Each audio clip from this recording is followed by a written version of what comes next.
usab nga benepisyaryo ang makadawat ni natong limited solar radio transistor. Tara, uban mi. Kauban si Radyoman Joel kay itunol na nato ang ato ang radyo sa ato ang benepisyaryo karong adlaw. Maayong buntag ta, unsa pangalan? Maayong buntag, ma'am. Si Ricardo Azarcon. Unsay kalingawan ni tatay? Nagadto man ko sa farm sa Takakpan. Ang team RMN karon itunol na opisyal ang ato ang dalang radyo kang tatay dawat tatay. Ayan, congratulations. Ma'am, salamat kayo sa Tatak RMN DXDC. Number 1 di ko nagapamati diri sa yung istasyon.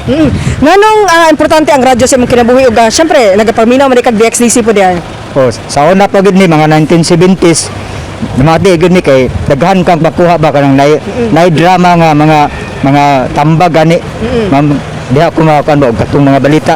Oo, update ka sa mga balita. Oh, updated sa mga news ka gihatag sama ni Sir Joel Biray ug uban pang mga announce sa newscaster.